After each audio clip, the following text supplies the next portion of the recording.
Let's talk about writing commercial insurance. It's a little different than home and auto. It usually takes longer to issue. It takes a little more time and understanding, but it is doable. So let's kind of go into some of the steps that you need to know to kind of work with it. Okay. So you got to understand the needs of the business. So we're going to talk about finding a particular business that you may like and want to work with, and kind of view the business. I mean, let's say it's a local coffee shop. Okay, so we need property coverage. How many locations do they have? Do they rent it? Do they own it? Are they leasing space, I should say, or do they own it? Is it a single structure like a standalone building, or is it part of a larger structure, maybe like a mini mall or strip mall? All right. You'll need some information about the size and construction of the building. So that's kind of the property stuff. Contents, whether the landlord furnished it or they installed it themselves, we'll need some information about that. As a coffee shop, they need coverage for anything tangible. But they also need liability in case there's a slip and fall, or maybe they produce a beverage that someone gets an upset stomach, or maybe a couple people get an upset stomach because maybe the milk they used in the coffee was tainted or old. And so that would be liability. You have on premises and off premises. Typically, our commercial policies only cover liability associated with the location of the business. Okay. But if they like manufacture product, then we need coverage for property off premises, or if they do a service at another location, then we have to take a look at that also. Do they need crime coverage? Now, we usually call it theft coverage in our personal lines world, like homeowners and renters, it's theft coverage. But for a business, they call it crime coverage. So we have inside the premises, maybe someone comes in and robs them, or maybe they put their deposit in an armored truck and it's going to another location before it goes to the bank, and something happens away from the location of the business. That would be off premises coverage. All right. Also in the crime coverage section, there's employee dishonesty, because you may have employees that steal from the till, or you may have employees stealing your inventory. And so we can take a closer look at that also. And do they have any vehicles? Maybe they own the vehicles. Maybe they manufacture a unique item. They deliver it to a store to be sold, or deliver it to another, maybe a bakery. Maybe they manufacture like dough or breads, and they have their own vehicles to deliver it to another store for it to be sold. And so that would be vehicles coverage. Right now, Farmers is not writing vehicles, but you do need to be aware in having a conversation with the business owner. And please understand, you can use Craft Lake. All right. So sometimes the type of business may not be acceptable to Farmers' appetite. Fear not, you got Craft Lake to fall back on. So, and for commercial vehicles, I believe you use the Connect. You put in the information, and you'll probably get pitched over to Progressive, Commercial Progressive Auto. So something to consider. But in having a conversation with a business owner, kind of know what coverages they may need. Okay. And so we can break it down to different sections. And in some cases, might have to buy the coverage from different companies. All right. So maybe Farmers will write the property. You'll use TAPCO or USLI to write the liability and crime, and Progressive Auto for any vehicles that the business owns. That may happen. Okay. So just be aware of that, but at least understand the coverages.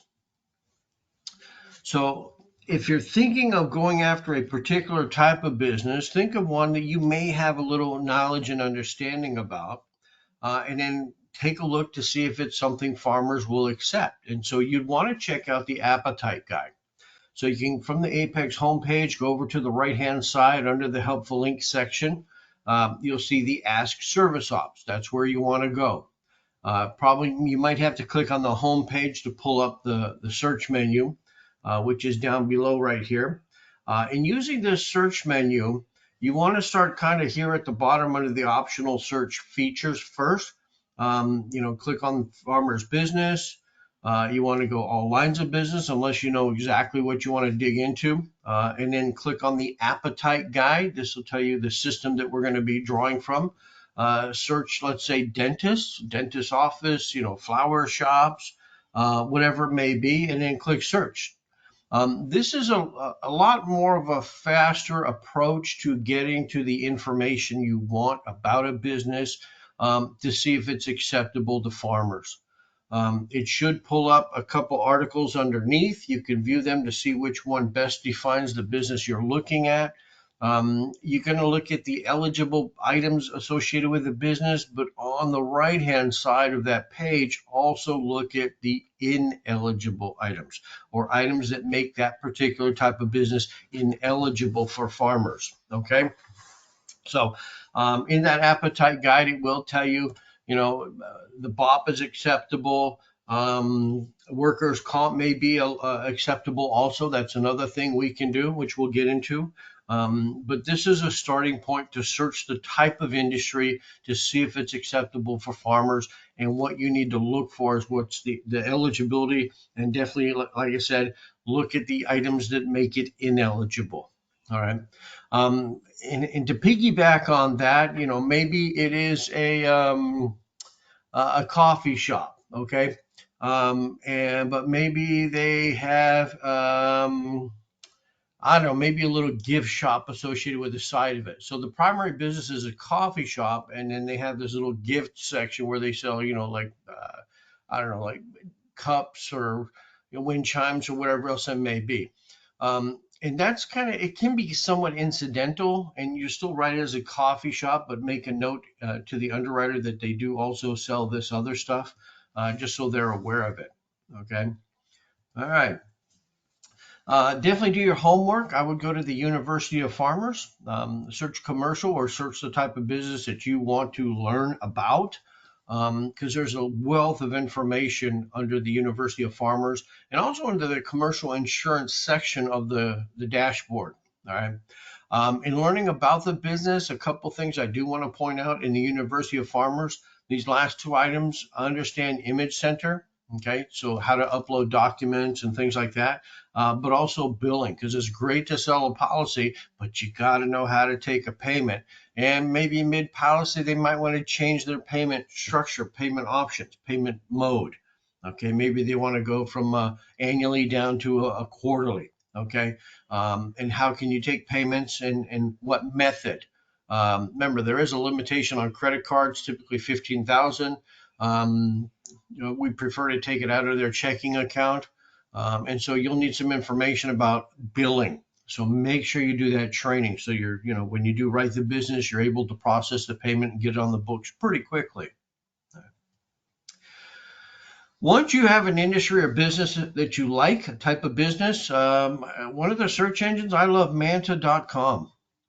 Go into Manta, look at their business directory, type in, let's say, dry cleaners in the Pleasanton area, or put the zip code, and it'll give you a list of businesses that have dry cleaning in the name or associated with dry cleaning. So, flower shops, doctors, dentists' offices, even other insurance offices, we write. Okay. There's other areas of looking at. You can Google businesses. You can use Bing, LinkedIn. A lot of you may be overlooking LinkedIn. I think it's a good one. I'm going to get into that in just a second. YP.com. It used to be yellowpages.com or YP.com. They may have changed the name. And here and there, check Yelp. All right, because you kind of want to look at Yelp because you want to see the reviews for that particular type of business. Because if there are a lot of negative reviews, maybe it's not a good business to insure. So that's another thing. And by the way, your underwriters, the commercial underwriters, will actually Google the business, and they will check Yelp. They will check the reviews on that business. Okay. So get ahead of it. If you see there's some negative comments, reach out to the business owner. Are they responding to them right away? Whether they're good or bad, they should respond to them. But also maybe they have a backstory that you can present to the underwriter as to why that negative comment is on their site.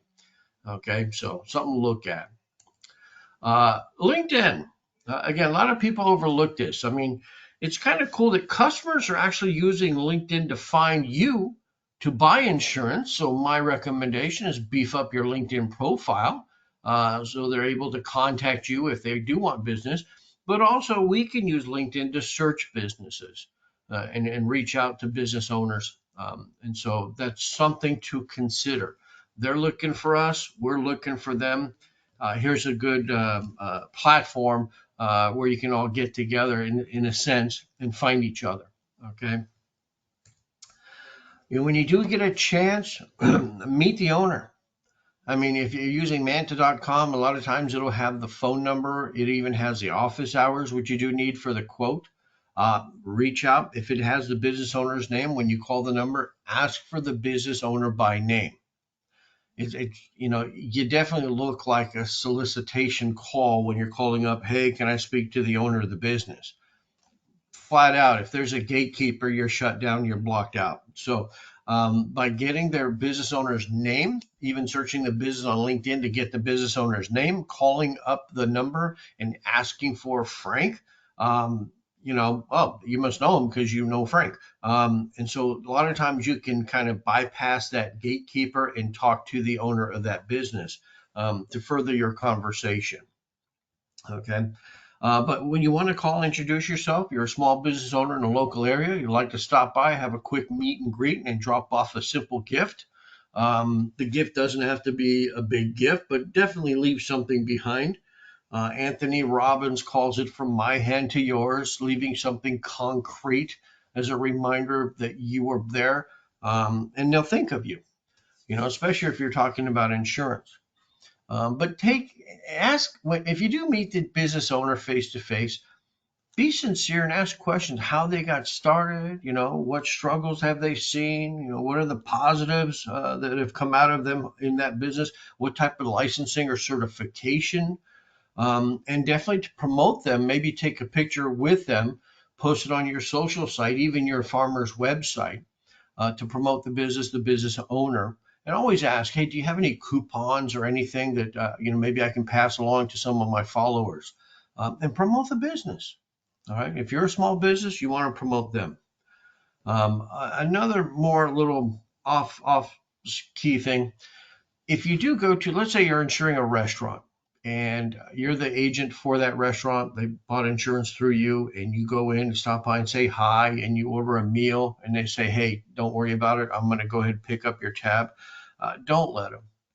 Okay, you're a small business owner just like them, and you can't make a profit by giving the products away, and so pay for it. Okay, um, that goes a long way.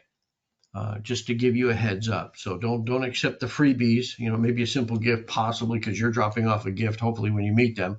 But don't let them comp your meal. Make sure you pay for it. Okay. Another way of getting to know what conversations or what questions to ask a business owner is fill out an application. Even before meeting the business owner, just kind of do a mock application with their information and try and go online and find as much information as you can and pre-fill as much as you can. And then you come to those questions that I don't have the answer to that. What year was the building built? How many employees do they have? Whatever it may be. But by filling out an application, you have an idea if you are having a conversation with that business owner, what questions you need to ask to complete your proposal to present to underwriting. So always keep that in mind. It also gives you a little more insight as far as what information you need about the business. All right. So consider filling it out. Just like life insurance also. I mean, if I met you, we exchanged some information. I mentioned life insurance and you're thinking about buying it. If I have any information, I'll pre-fill as much of the online application as I can ahead of time. So my second meet or closing meeting, I just have to answer a couple questions and then boom, we can push it through the underwriting process then. Okay. So try and pre-fill as much as you can. All right. Work with underwriting. In commercial sales, there are two sales. Number one, selling the customer why you and farmers is a good fit. But you also have to sell the commercial underwriter as to why this business owner and this business is good for farmers. And so you want to help the underwriter by making their job easier, like getting the loss runs, having pictures of the property, the location, what they do. Did they have any losses? What was paid? When you're in the quote system, for farmers. Up in the top right-hand corner, there's a couple small icons, and one is a paperclip. And so if you have pictures, you want to click on that. You want to add the pictures. All right. If you get copies of their loss runs, then great. Use that paperclip, upload the loss run. Maybe they have a declaration page. Maybe they have a proposal from a competitor. Okay. And so you want to, if you get a copy of it, upload it so the underwriter knows what we're going up against. Okay. Not that we're going to beat them in pricing every time, but at least they have an idea what we're going up against. All right. And so you kind of want to also, in your quote, it's going to ask you to describe the business. And you want to put in a little bit about the business owner. You've known him for a couple years, him or her, I should say. They run a clean shop. You notice that when you went in the restroom that they do have a restroom clean checkoff sheet, whatever it may be. They're upholding safety standards. Maybe they're part of an organization for safety training. Maybe they're a member of an organization that gives more insight and information about their industry, whatever it may be. The more information you can get putting together a resume of that business owner and present it to the underwriter, the more likely the underwriter is going to work with you to get this policy on the books. You want to Google the business, check their website, make sure it says what they do. Okay.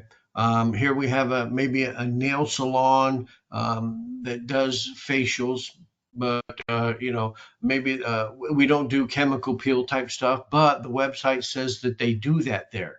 And so you need to confront the business owner. This is what the website says. Here and there, we've had a couple situations where that was the previous owner and they don't have access to that website to change it. And so you need that information to present to underwriting. Otherwise, underwriter sees that and says, oh, no, we're not touching this, you see.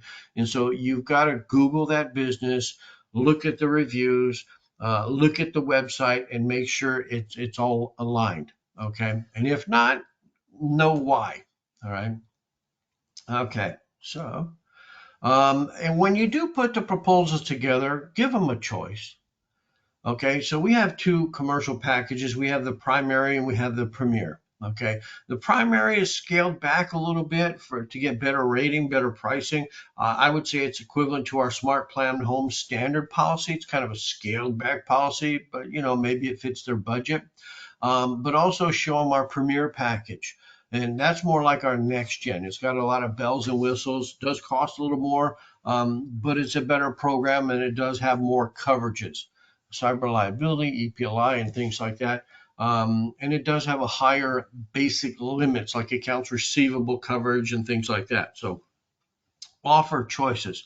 I always say people love to shop. They just don't like being sold. So give them some options, all right, and explain the coverages. All right. So collecting the payment. I mean, if it's sold, you got to know how to take a payment. So like I said, this goes back to your University of Farmers training about billing. Make sure you know how to process it. Make sure you know how to take a payment and apply it. In the commercial quoting platform that Farmers has, it doesn't say payment. It just kind of says convert to a policy or convert the quote to a policy. And so you need to click on that quote, put the information in, put their payment information in, and push it forward. So again, make sure you do that. Make sure you know how to do that. So it's easier for the client, makes it smoother. In submitting items, remember, use that paperclip. Know how to upload documents. In some cases, you may need to, and also finalize any additional items. You may have some banter back and forth with the underwriter. They said that they might need a little more information. And so when you start a commercial quote, my recommendation is tell the business owner you're going to need about 2 weeks to, minimum to put this together. All right. Because there may be some back and forth with the underwriter where you need some additional information about, maybe it's a restaurant, we need information about their exhaust system or their fire protective devices, whatever it may be. And so it may go back and forth a little bit. All right. And another thing is go through and package up all your questions. So when you do contact the business owner, it's just one call to resolve it. Versus you're going through it, you got a question, you call them, You hang up, you fill it out, a couple more questions on the application, you got another question, you call them up or text them. I mean, try and bundle it, just like when you call farmer service with a policy. Maybe you have a couple issues that you rack up and then call them and then resolve all 3 issues on that one call. I recommend that also.